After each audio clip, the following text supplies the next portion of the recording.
Hello and welcome to the Alpha Anywhere demo and Q&A webcast. I'm Dave McCormick, VP of Products and Services here at Alpha Software, and today I'm pleased to present Sarah Mitchell, no relation, who is our Chief of Documentation here at Alpha. Today, Sarah's going to be going over a relatively new feature that was released in the last official release of Alpha Anywhere that has to do with alphabet buttons. And it's something I think you're going to enjoy and like putting into your own projects.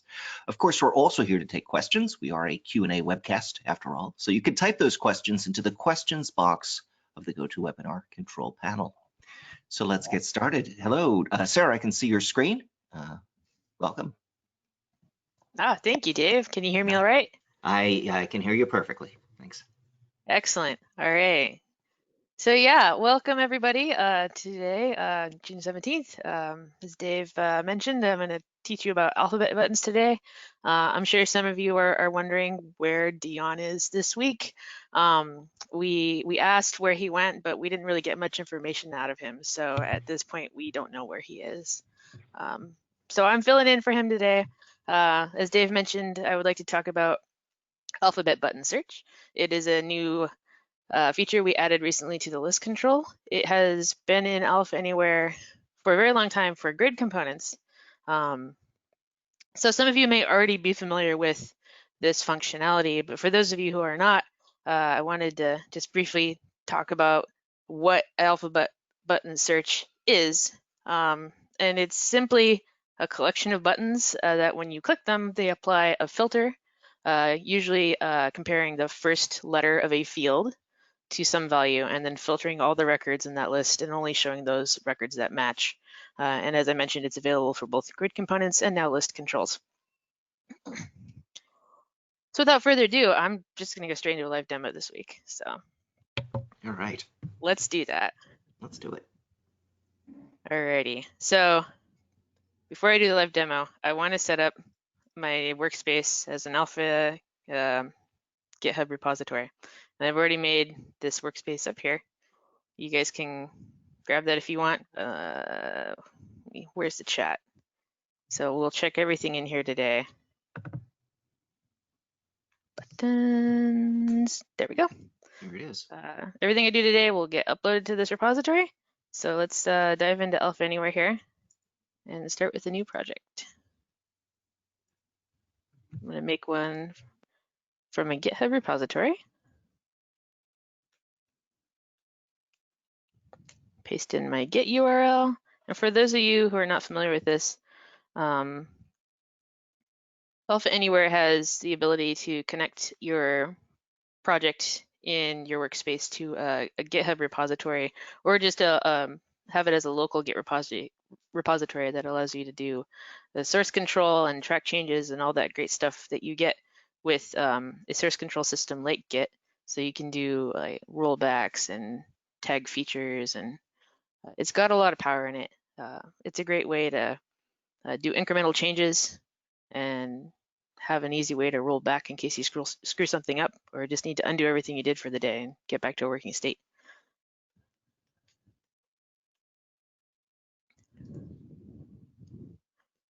All right, and then before we start that, I'm going to do one more thing. I'm going to add the git ignore file here. So we don't get asked to check in any files we don't want committed in this workspace.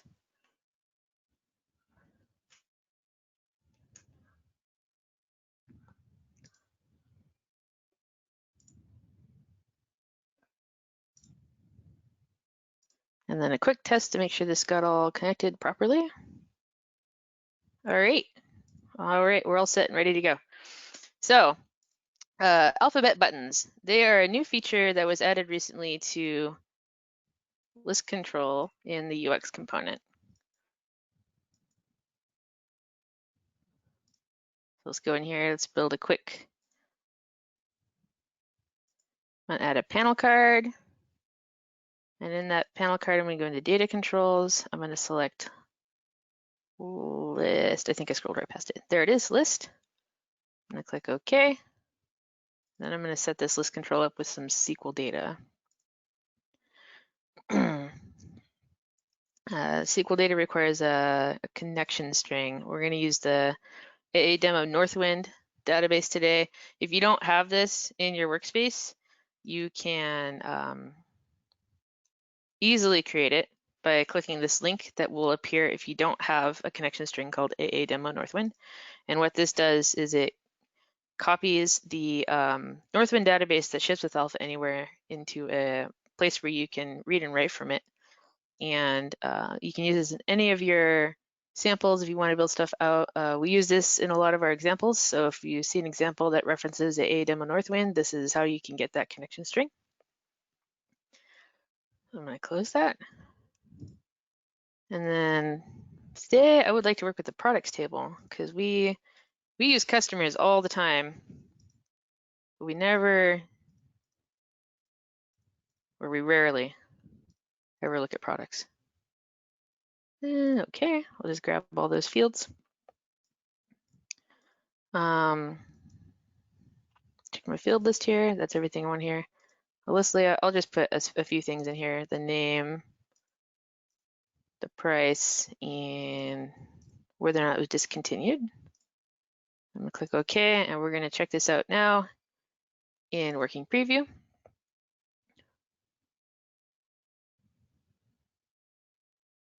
And there we go, that's our list. There's our product name, the unit price, whether or not it was discontinued. As you can see, there's a lot of stuff in here.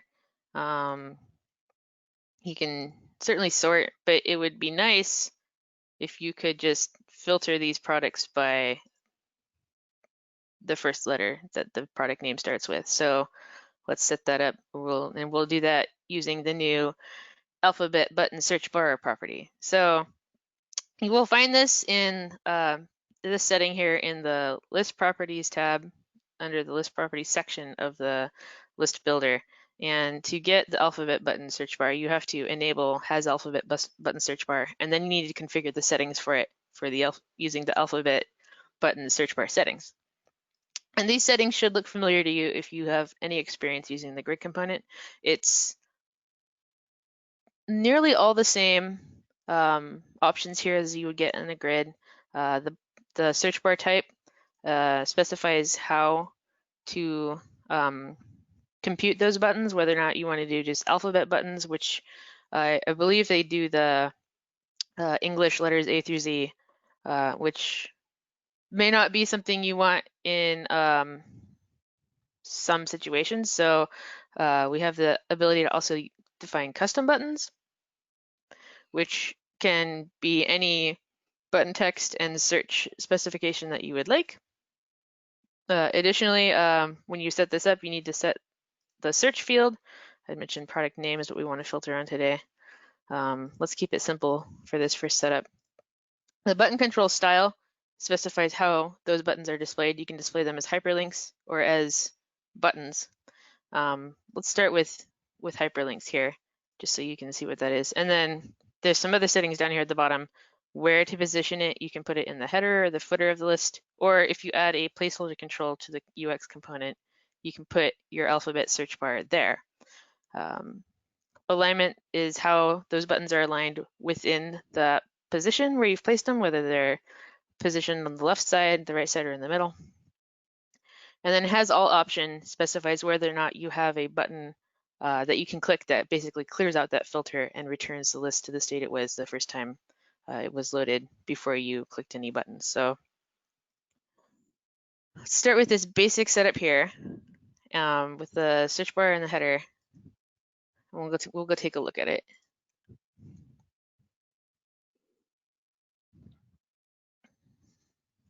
So this is the hyperlink display, just some letters.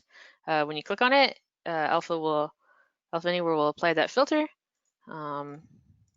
Easy click through here. You may discover that some items don't have a match. I believe there was one. There we go. There's nothing that matches Y or X or W. So this may or may not be desirable for what your needs are, but this is basically what this search bar does. and then clicking all will return you back to that unfiltered state. The other layout option you have is buttons, and buttons is a little more complex in how you need to set it up. So out of the box, we're gonna use the default button theme, for whatever it is for the style you've picked. It will not include any numeric buttons, and we're going to automatically apply this compact class container name to your buttons. And what that does is it makes them render smaller.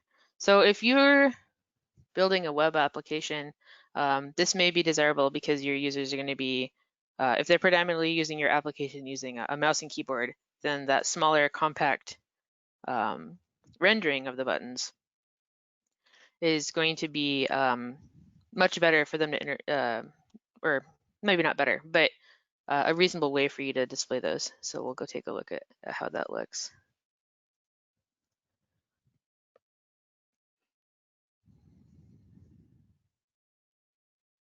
Oop, working preview. My live preview is broken right now, and it's a long story. But here is that compact theme. These are now buttons. When you mouse over them, you see the background change. But you know this is a little bit small. So this might be okay in a mouse and keyboard situation, but if you're going to be using this in a mobile environment, you're going to want to make those a little bit bigger.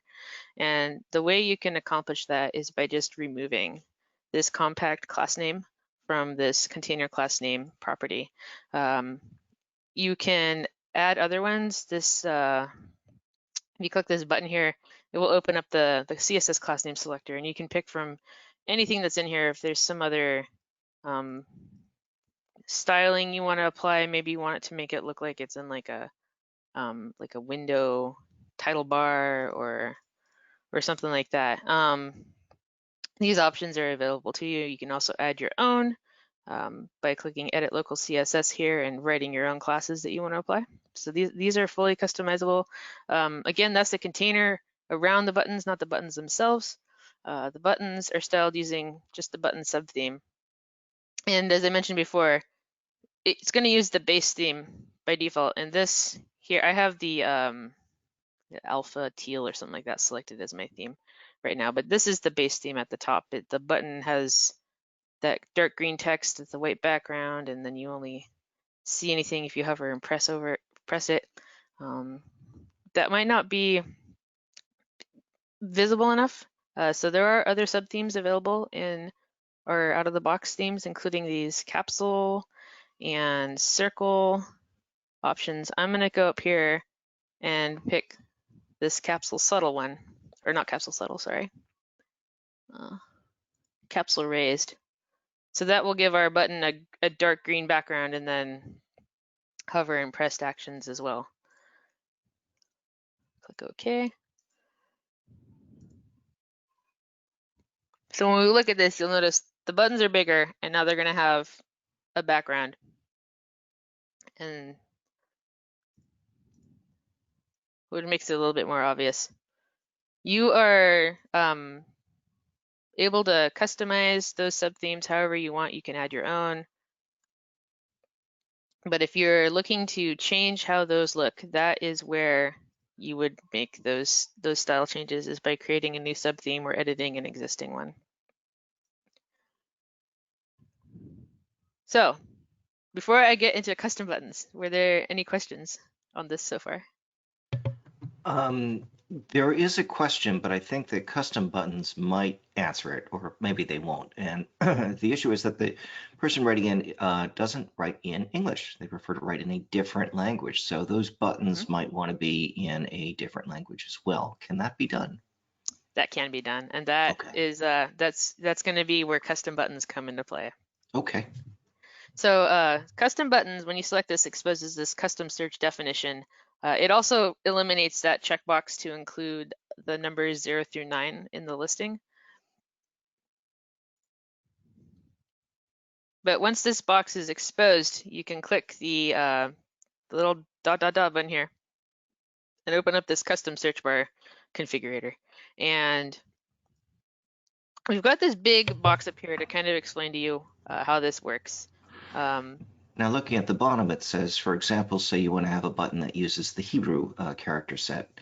Yes, You it can does say enter that that at the in. bottom. Okay, great. Yeah, Yeah. yeah. So if you wanted to enter in um, symbols that weren't in the default setup, you can do that here. They can be, I believe, any language. I also believe that you must HTML encode the character for it to display, for that to work. But you're not limited to just a single value. You can also define ranges or other filter expressions that maybe deal with numbers. The base comparison in alphabet button compares against just the first letter in a character string. But that search field could, it could be a number value or something, and then you could use the custom search settings to define those buttons to filter your results differently. So I'm going to insert the example definition here. By clicking this insert example definition and then describe to you what it's doing. This definition adds buttons that do a range search. And the way these search definitions are defined is on the left-hand side before the equal sign is the text that will be shown in the field for the button. And then on the right-hand side is the search expression. The search expression has to be defined either using SQL syntax or DBF syntax if your list control is going against a DBF database. In most cases, I believe SQL syntax is the only one you're going to be using. But that's what you see here. And what this is doing is it is comparing the first character of the search field to the letter A and the letter C. And if that character falls within this range of A and C, that's a match. Then when that button is clicked, those records that have those letters A, B, or C will be displayed in the list. This curly brace search field curly brace is a placeholder you can use in your markup. We also support using arguments if you wanted to include something more complex that might contain dynamically computed values. That's also available. So this is a bunch of ranges, A through C, D through F, M through O, V through X, and then Y through Z. So could you use this to do something simple like have a active versus inactive button instead of all the letters and just have it filter based on that? Yeah. Mhm. So let's try to do that after I show you this one, All right, how this cool. range works. Yeah. And then for those of you who are confused, these functions are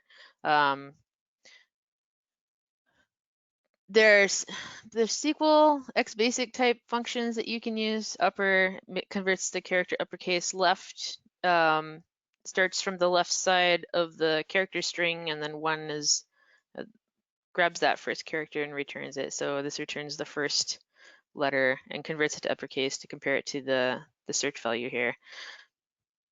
There are a lot of other functions available for you They're in documentation. We can go peek at that later. But I'm gonna click OK and just show you how this works.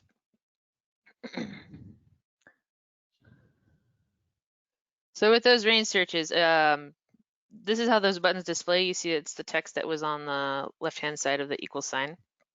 And when I click one, I'm going to get everything that lies between those values, including the first and last letter. So P through R is going to give me everything that starts with P, Q, and R.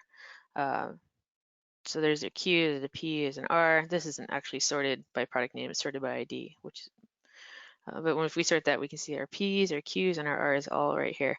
The question, can you filter on a yes, no, some other value? Let's go try that. So let's suppose I wanted to filter on a different field like discontinued.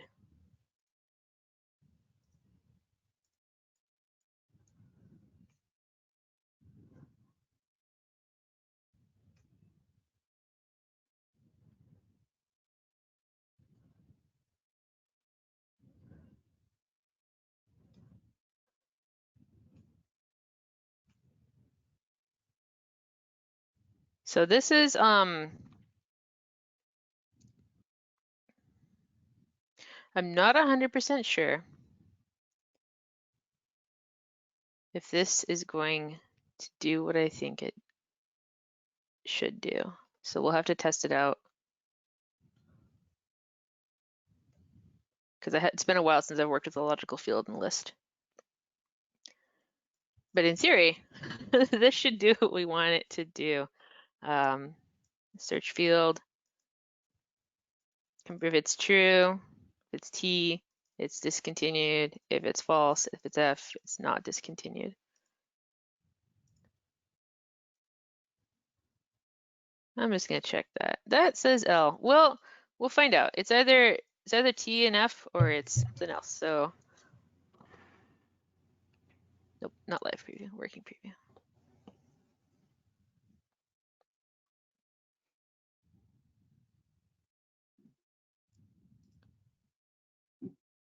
Haha.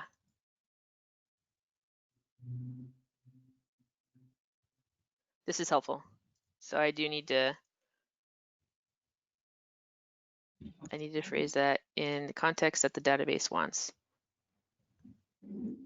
And because I'm not 100% sure what the database is going to give me back, I'm going to go to the SQL statement property and click execute query and just go look at what's in that field, F.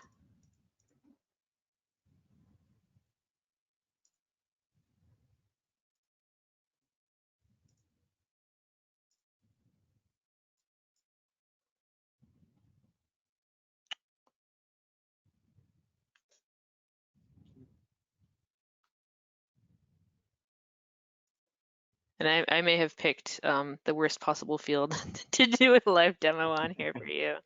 Come on, that's how it works on our Wednesday webinars, you know. This is totally how it works.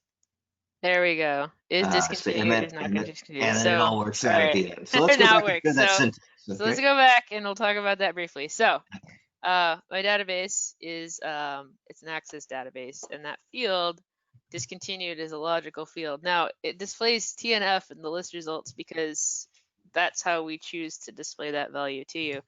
But in that SQL statement where I want to check the value, I have to use the words true and false against that search field, which is the field specified here in this search field property. So that's how you can do that comparison. So also, all right, now turn off the all button. Can we? Oh, there is an all button. Okay. Yeah, there was an all button. You can turn it on, you can turn it off. I'm gonna turn it off briefly so that we have one less button up there to look at. So with that comparison, when I click on the is discontinued, I should only see the records where discontinued is set to T. And I do. So this is that's how you could do that. Unit price being a number, you could compare that in a mathematical expression if you wanted to do numbers. So with custom buttons, with alphabet buttons, you're not just limited to a character field and the first letter. You can customize it to go against other types of fields in your database, including a numeric, date, and logical fields. And you could do calculations. Like if I recall, this one has got a quantity in stock and then our reorder quantity, although we didn't use that field. But if you wanted to know if one field was larger than the other field, you could do that as part of your expression as well, I would assume. I assume too. I have not dug in deep enough to figure out how you would reference the other fields in this context. I see. We have the search field placeholder, but what seems to be lacking in my knowledge and also in this documentation is how you might reference those other fields. So that is something I'm going to investigate. And once I have figured it out, I will definitely put a note in documentation as to how you would do that or how you can't do that if it's a limitation. So yeah, so that's how you would do this. I had mentioned arguments. There's an example right here in this text box that shows you how to do arguments. You have to specify the placeholder name, and then its value, its type, and in this markup here.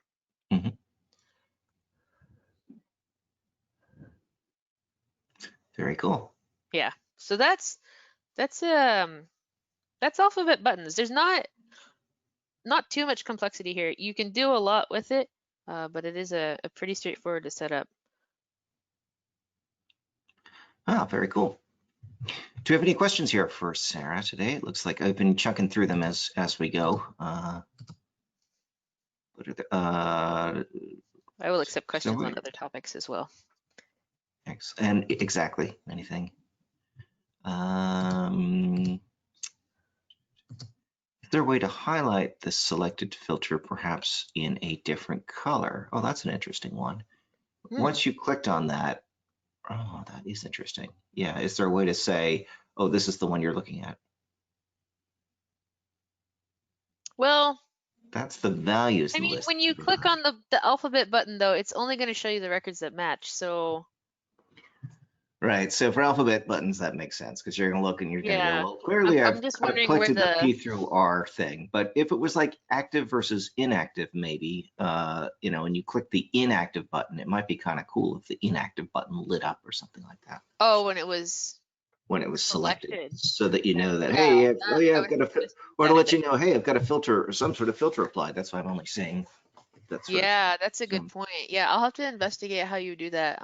We might need to actually submit a feature request for that to get it out. yeah. Okay. If you're doing other types of searches where search highlighting would be advantageous, we do have search highlighting. It's one of the properties in the list that you can configure. And Oh, it's just, it's a little bit further down in list properties, down here near just before list virtualization section. If you can't see it, use this search and just type search or highlighting and then select it and find property and it'll jump you down there. But if you enable that, you can set up a whole bunch of cool things like here. I'm just gonna background yellow. Make a class name here that would set the background to yellow. Add that, okay. We don't need that.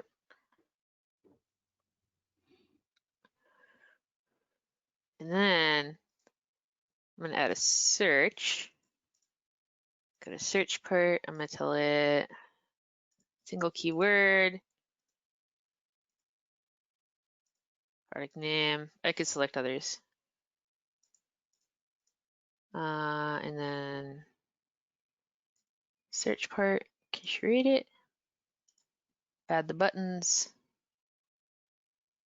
Click OK. Say after.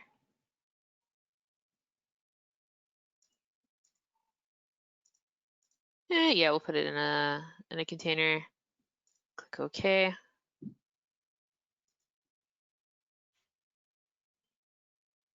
So now that I have this search here, if I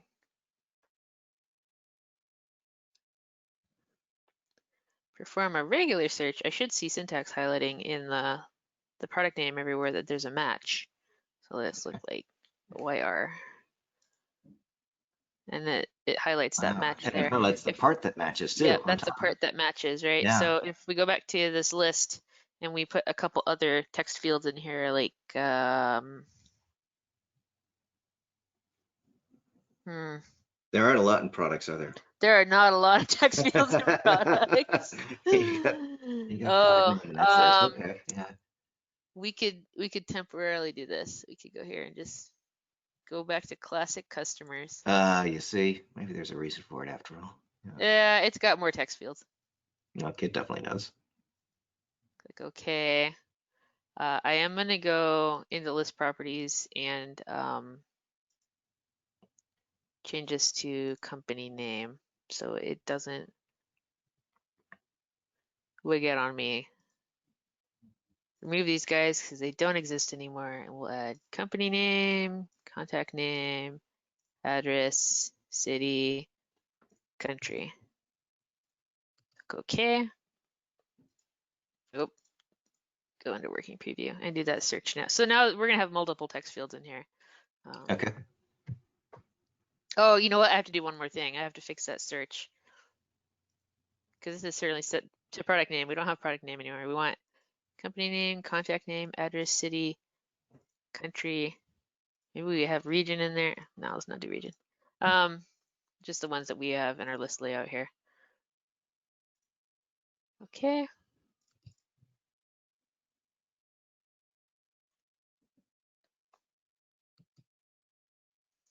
So now if I look for like RNO, it highlights everywhere it matches. So if it matches multiple times, you're going to see all the fields that met that requirement with that search highlighting. Very cool. And where it matches. I like that. That's And very where neat. it matches, yep. Yeah.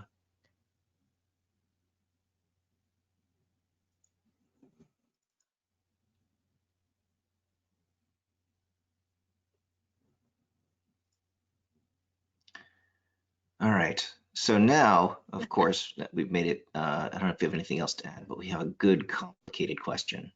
Oh, good. All I like right. complicated So, questions. so now let's imagine we have a list control. Uh-huh. And above the list control, we have, instead of alphabet, let's imagine we have 3 different buttons. And maybe we're not using the alphabet button technology. Maybe we have to just do it using regular buttons. But let's say one button is for, we can stick with customers. One button is for, maybe we can't. One button is for show me everything in London. And another button is show me everything where the last name of the customer is between A and L or something like that. So totally different keyword terms on those buttons. You probably want to do them as separate buttons, but how, if you wanted to, how would you take just a field or create a button that could just filter it the way that you want to, just sort of hard code filter the way you want to? So, one of the nice things, if you enable the search part, is that you have access to all the search functionality for the list. So with this search part enabled, I'm actually gonna delete these. And I'm gonna go back in here too and clear these out because I don't want it to try to connect to things that don't exist. Oh, search fields. Company name. All right. So the question was, how would you add a button? I'm gonna add a panel header here. I'm not gonna put a control bar in because it's gonna be simpler to show this way. But if you wanted to do 2 buttons, or even just the 1 button, let's start with that first one. That was all customers in London. Yeah.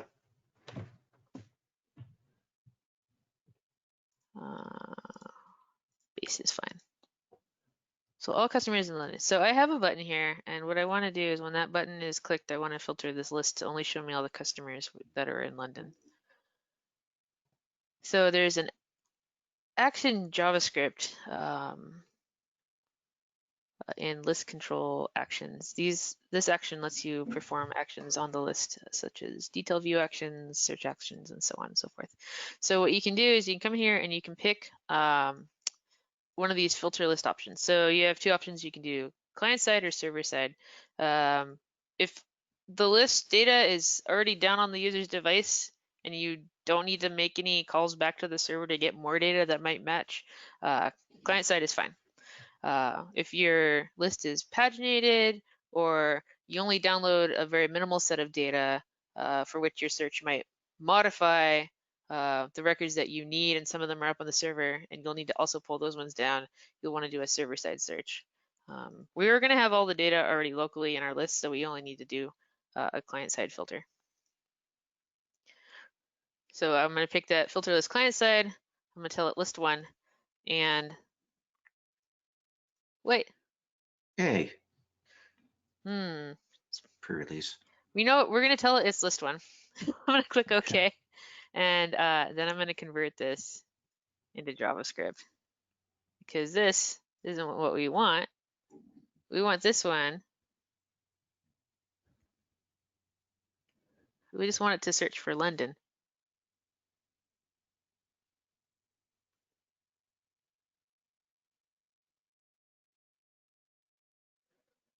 Oop, you know what? I just did that backwards. I want to get the control. I want my search for I want my search word to be London.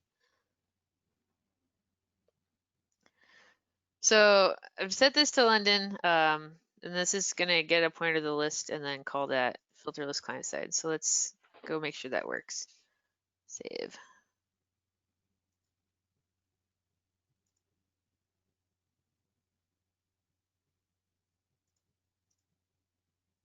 All right.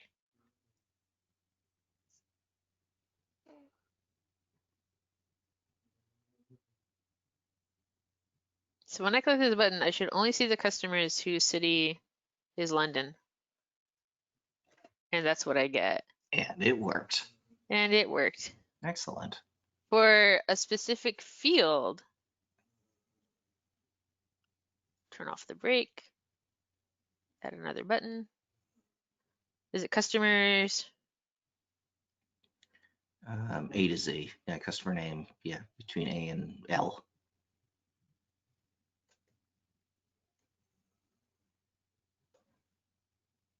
A and L. Okay, so this one is a little more complex. That first one that we looked at, this filter list client side, notice we only gave it a single word, London, to look for. So had any of the customer names been London but weren't in the city London, that would have matched those as well, which isn't actually the behavior we want. We really want to get more specific. And so that can be done by specifying a more specific filter on the list. I'm going to show you how to do it in JavaScript so that I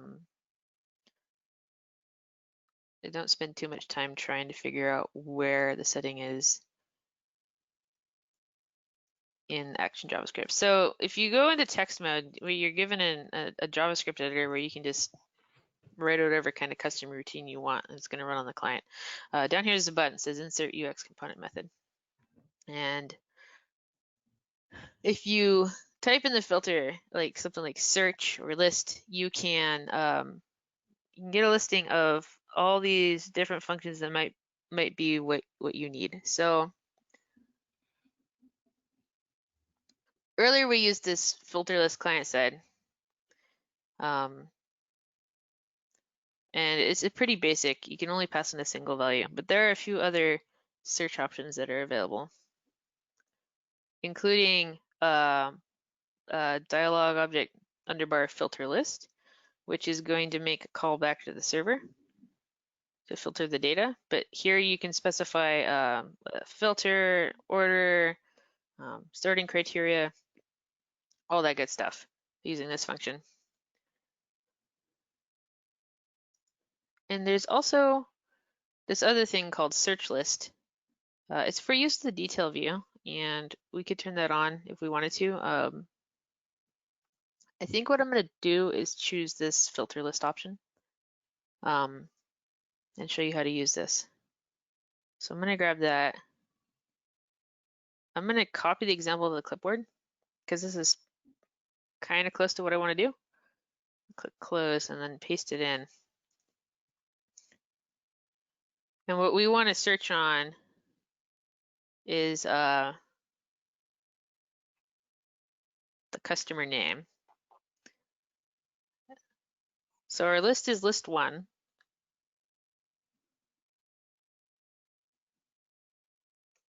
And this is going to be our search expression. And I'm going to keep params just so you guys can see how that works. So our params are 2 values. It's the letter A, right?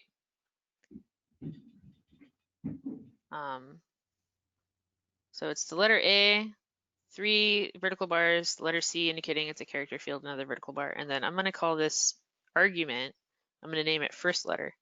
The /n is a new line, a carriage break. And then after that, you can specify another argument. I'm going to do L, C, and I'm going to call this one last letter. And then var. So our search expression, I believe, is on the customer field. I'm going to save this and go double check the name of that customer name. Do we want to search on company name or contact name? Let's go with contact name. All right, we're going to search on contact name. Yeah.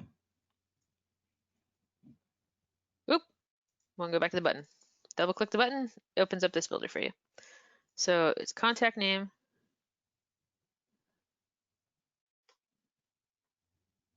I believe. And I believe this will work. You've been So 3 this for 3 expression so far. says the 3 for 3. Contact name is greater than or equal to the first letter, and the contact name is less than or equal to the last letter. You know what? I'm gonna do this. I remember upper left 1 from that expression we had earlier. I'm just gonna compare against the first letter of contact name. And cross my fingers that it works. So if the first letter is greater than or equal to the first letter, which is A, and the last letter is less than or equal to the last letter, which is L, then that's a match, and we should get that back in our search. Let's go look at that and see if it works.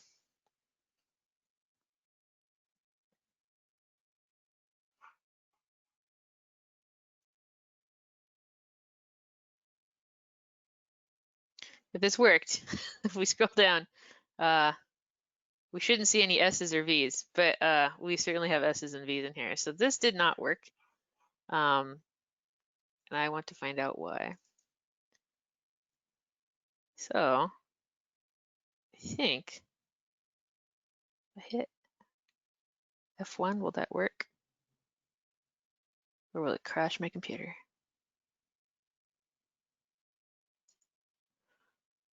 Alpha's thinking. Let's go to the documentation and take a look at filter list.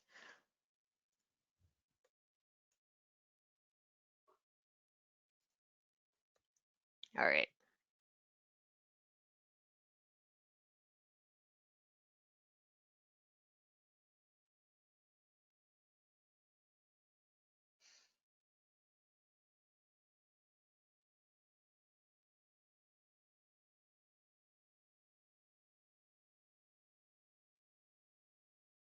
I think I might have to play with this more to figure out what the syntax is for that. Okay. That list.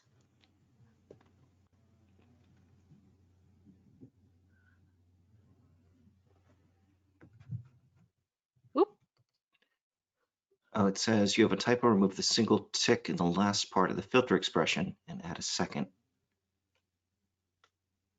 Yes, I do have a typo. There All right. we go. Let's see if that works. Okay. Don't you love it when people pay attention? Yeah, thank you very much. Yeah. I need more human. Oh man, we have 3 people who called us on this one. 4 people who called. Okay. They called us on it, but it still doesn't really appear to be Still not doing working. what it's doing. I'm gonna peek in here to see if Chrome is giving me anything. Mhm.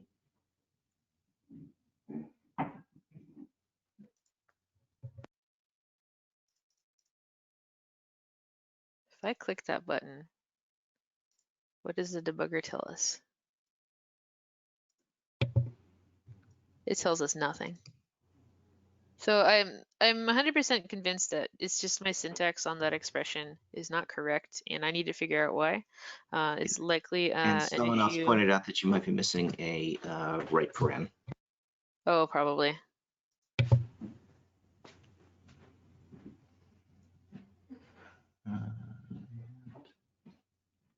Left. Upper left. When in doubt, go to the SQL query genie, Uh-huh. and then add your table, and then build your filter. Contact name.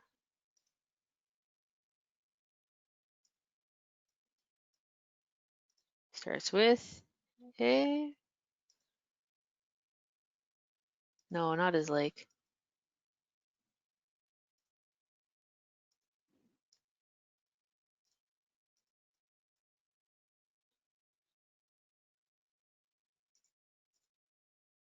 So let's see that. That gives us between A and L. Let's see if upper and left work in this context.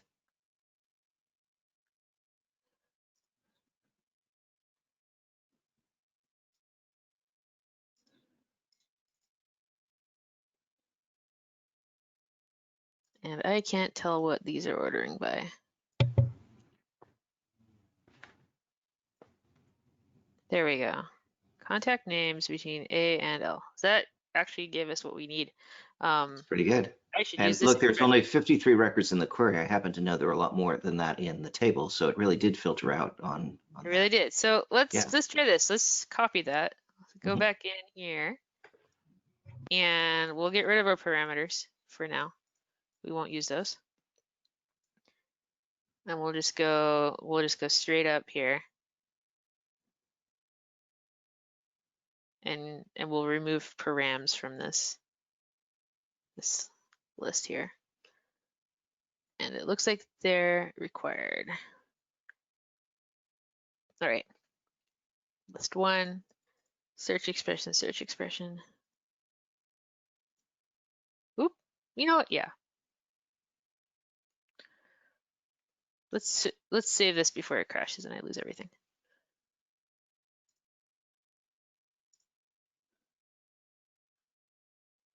And then go to working preview and try again. There we go. That's the expression I needed. Does look like it was doing it. Yep. Yeah. So that's everybody. Well, everyone Should have between done A that and L. first. I don't work with accents that often. Okay, so that's how you would do that with that button. Fantastic. So Hey, keep can in you mind that just can you take us through just a little bit of that technique that you use? Because that seems pretty cool that if we weren't yeah. exactly sure how to do that. So yeah, I wasn't sure how to do that. Every database system is different. The stuff that's available, it's just slightly different between everything. On the web projects control panel, or even here within the UX builder, there's this button on the toolbar. It says SQL. It's the SQL tools menu, and then there's the SQL query genie. You can access this way if you're in a Xbasic script or editor somewhere. It may be available in the right-click context menu for that editor. But what you can do here in this dialog is you can grab any connection that any system you've got built named Alpha DAO connection, and then just build a query out. You know, grab your table, tell it you want like a few columns. Maybe you want to filter it on I don't know, unit prices.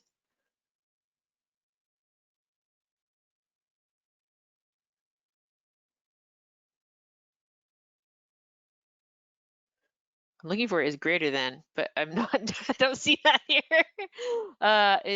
Is not equal to like I don't know 5.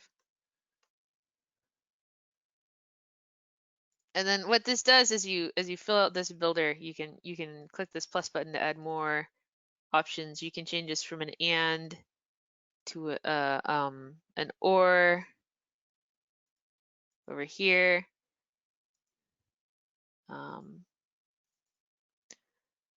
So it builds out this query for you. You can add an order if you have multiple tables. And then you can snag that from you can snag the where Yeah, clause to use in your own script when you're yeah, done you can writing that snag SQL that. box. Oop, can't do that. I want suppliers. You can grab that where clause and or even the whole thing if that's the whole thing you need. And I obviously I shouldn't just randomly click through here. Is Yeah, you'll not get a in weird thing. is equal to 5. There we go. But so you can use, just in general, you can use the SQL query genie to figure out what the proper sequence is. You can see from the Yep. sample records whether you got it right, and then you know that your where clause is fine, so you can paste that right Yeah. in. Yeah, It's cool. also nice to come in here and sort of like look at the data you've got. It doesn't have to be these specific columns. You can add custom columns using this insert expression here. Mhm. So this is very handy if you don't know what it is that you need on on a query or on a comparison clause, you can come in here and test it. And all of that stuff that you do gets stored in this history section. So over time, this might, if you decide like, oh no, 4 queries ago is the one I wanted, you can come in here and go very back cool. and pull that open, and it'll update this again. The execute query will run it. There's a few other buttons here. I think action, this is more, I think this sort of like is a little more geared towards desktop applications, not web and mobile. Right. But there are a few actions in here you can perform after you've made this query. I also mentioned that there's some tools in the Xbasic editor. So if you are working in like an Xbasic script or a file, which I'm going to create an Xbasic script here to show you. I'm going to select Xbasic on the Web Projects control panel. I'm going to click New. I'm going to go to the bottom option here and say Create New Xbasic Script. And then I'm just going to right click in here.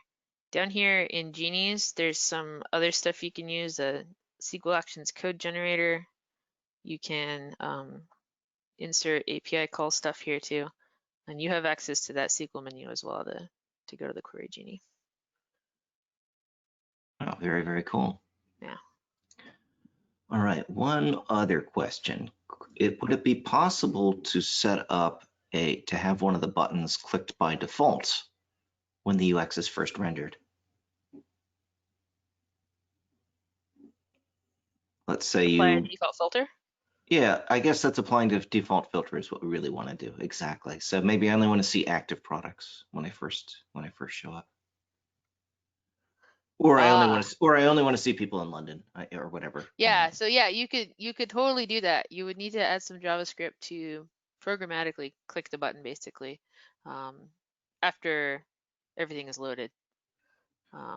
And so you'd attach that to one of the events, wouldn't you? You would attach that to event. I haven't played around with these in a little while myself, but I think there's an after initialize, after load.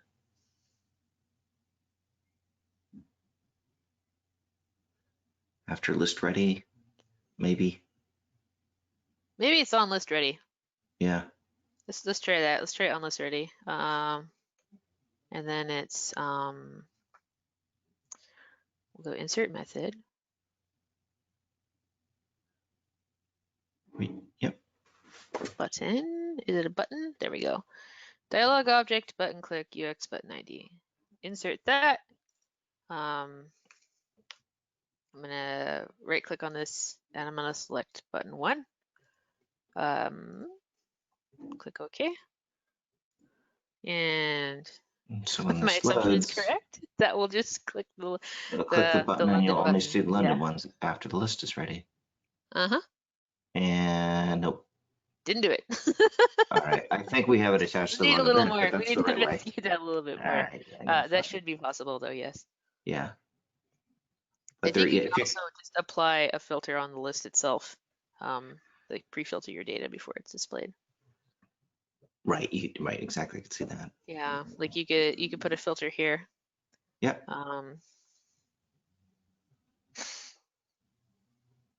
Yeah. Great, excellent. Well, I don't see a lot of other questions here, so I think we're gonna break. But Sarah, thank you very much for taking us through all of this, showing us the alphabet buttons and search options and all of that. Thanks everyone who not only asked questions, but also pitched in to help us find the problems that we had.